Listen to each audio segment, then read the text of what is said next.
वाली स्पेस पर। एक तो पूजा जी डरा के गई है मनापुरम को मनापुरम लेकर, पे। और अब गैस स्टॉक में जो तेज गिरावट है, एमजीएल, आईजीएल वगैरह वगैरह वगैरह, क्यों ये इतने गिर रहे हैं? इनको क्या हो गया है? जरा जान लीजिए, समझ लीजिए। नूपुर हमारे साथ बताने के लिए तैयार है पूरी डिटेल्स। क्यों?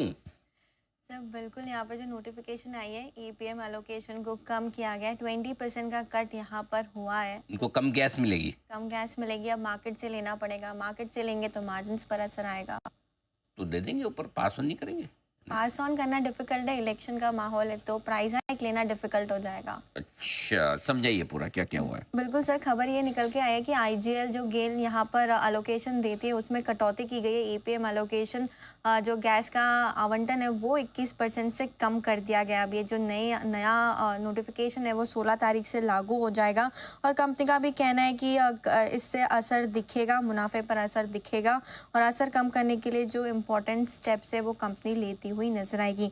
एमजीएल के लिए भी सेम खबर है, जहाँ पे सीएनजी के आवंटन में 20% की कटौती की गई है। 16 तारीख से ये लागू हो जाएगा। अब इसके दो बड़े रीजन है, यहाँ पे कटौती की गई है, ओएनजीसी के प्लांट को सप्लाई करने के लिए इस कटौती को किया गया है और इसका इम्पैक्ट जो फाइनेंशियल्स पर दिखेगा उस पर नजर रखनी, क्योंकि मार्जिन्स मेंटेन करने के लिए दाम बढ़ाने ज़रूरी है। 6 से 7% का प्राइस हाइक लेना ज़रूरी है, करीबन 5 रुपये प्रति किलो से प्राइस हाइक लेना ज़रूरी होगा, तभी मेंटेन हो पाएंगे मार्जिन्स, क्योंकि मार्केट स्पॉट से इन्हें खरीदना पड़ेगा और खरीदने की जो प्राइस है वो यहाँ पर बढ़ती हुई नजर आ सकती है। लेकिन इलेक्शन की वजह से प्राइस हाइक लेना थोड़ा मुश्किल यहाँ पर है, आसान नहीं होगा। अगर प्राइस हाइक कंपनीज नहीं लेती है तो ईपीएस पे, FY26 की ईपीएस पे करीबन 20 से 30% तक का इम्पैक्ट देखने को मिल सकता है।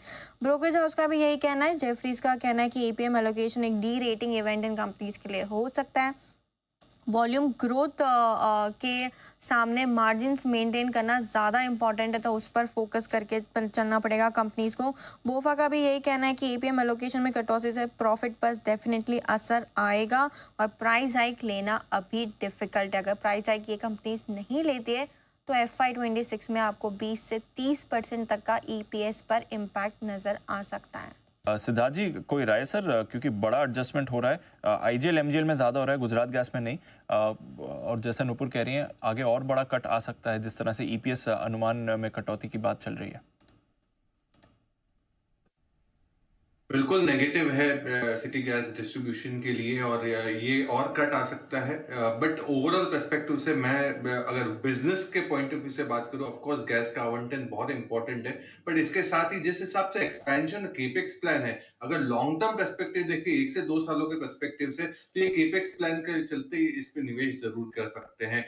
हालांकि अभी शॉर्ट टर्म डेफिनेटली आवंटन में कट है, बट प्रॉब्ली ये सॉर्ट आउट होते ही केपेक्स पे स्टोरी आएगी। तो मैं मानता हूं कि सिटी गैस डिस्ट्रीब्यूशन कंपनियां आईजीएल एमजीएल जो है, मैं न्यूट्रल से पॉजिटिव तरफ में हूं, but with a 1-2 year perspective. Okay, तो ये है आपके लिए राय एमजीएल आईजीएल पर आती है।